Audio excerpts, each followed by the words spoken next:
Cari maklumat dan berita politik yang bebas, kupasan yang tepat, panas. Dapatkannya secara eksklusif hanya di Jom Channel.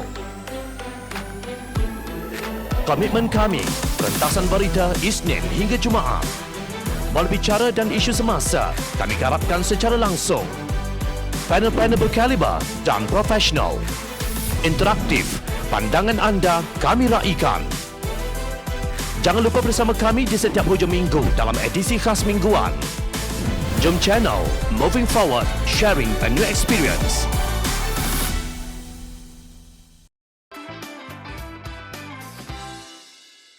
Tahniah kepada Pakatan Harapan. Tahniah Pakatan Harapan. Parti ini belum lagi memenangi pilihan raya umum ke-15, tetapi semua ahli gabungan Pakatan Harapan telah memenangi langkah pertama, iaitu langkah mengenepikan garis perkauman yang menghalang perpaduan kaum dan masyarakat majmuk di negara kita. Inilah kemenangan yang lahir dari kesedaran bahawa negara ini bukan hanya milik orang Melayu dan Bumiputera sahaja, tetapi tanah air ini milik semua orang. Melayu, orang asal, Cina, India dan Bumiputera, Sabah dan Sarawak seperti Bajau, Kadazan, Dusun, Murut, Rungus, Dayak, Bidayuh, Melanau, Kenyah, Orang Ulu dan sebagainya. Pada 12 September 2021, Majlis Presiden Pakatan Harapan memperkukuhkan struktur organisasi dengan mengumumkan beberapa pelantikan baharu. Mereka yang dilantik dalam pimpinan Pakatan Harapan terkini ialah Ketua Setiausaha Datuk Seri Saifuddin Nasution Ismail, Ketua Pemuda Howard Lee Chuan Hao, Ketua Wanita Senator Aiman Atira, Pengarah Strategi Datuk Seri Salahuddin Ayub, Penyelaras Ketua Whip Ahli Parlimen Pakatan Harapan Anthony Locke dan Pengarah Komunikasi Fahmi Fazil. Pengumuman tersebut dikeluarkan bersama oleh Presiden Keadilan Datuk Seri Anwar Ibrahim, Presiden Amanah Muhammad Sabu dan Setiausaha Agong DAP Lim Guan Eng. Pakatan Harapan kini dianggotai oleh 4 parti, iaitu Parti Keadilan Rakyat, Parti Amanah Negara, Parti Tindakan Demokratik dan Pertubuhan Kinabalu Progresif Bersatu UPKO dari Sabah. Dalam satu kenyataan ringkas, Howard Lee Chuan Hao yang fasih bertutur dalam bahasa Melayu, Telur Perak, menyifatkan pelantikannya sebagai Ketua Pemuda Pakatan Harapan yang baharu sebagai cukup mencabar serta amanah yang amat berat. Beliau berhasrat untuk meneruskan perjuangan Allahyarham Shazni Munir, Muhammad Isnin serta ketua-ketua sebelum ini. Saya akan pegang kepada doktrin bahawasanya Ketua Pemuda Pakatan Harapan adalah primus inter pares atau utama antara sedarjat. Semua timbalan ketua sayap akan dianggap setara saya selaku ketua.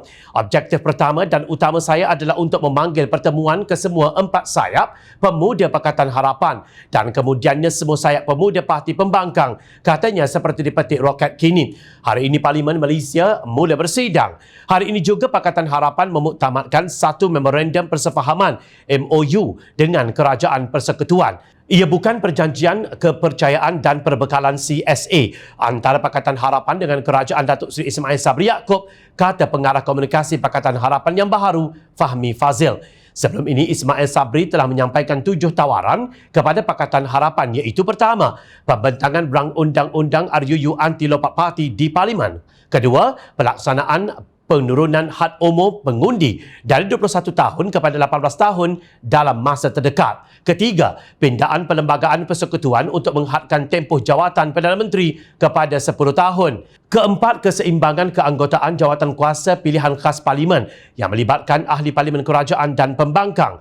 Kelima, setiap RUU termasuk RUU perbekalan yang dibentangkan di Parlimen akan dirunding dan dipersetujui secara bersama. Keenam, ahli Parti Pembangkang akan dilibatkan dalam Majlis Pemulihan Negara MPN. Dan yang ketujuh, Ketua Pembangkang akan diberikan saraan dan kemudahan yang setara dengan seorang menteri.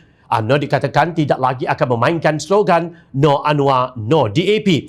Sementara itu, penyelaras Ketua Whip Pakatan Harapan yang baharu menafikan kononnya Pakatan Harapan mengetepikan parti-parti pembangkang lain dalam rundingan untuk perjanjian keyakinan dan perbekalan CSA kepada kerajaan. Anthony berkata Pakatan Harapan akan terus bekerjasama dengan semua ahli parlimen di blok pembangkang termasuk pejuang, warisan dan bebas dalam jawatan kuasa pilihan khas yang baharu yang bakal ditubuhkan. Begini sahajalah, tidak perlu membuang masa untuk pihak yang masih mencari permusuhan di kalangan pembangkang. Rakyat akan menilai keikhlasan mereka menerusi tindak tanduk mereka sendiri.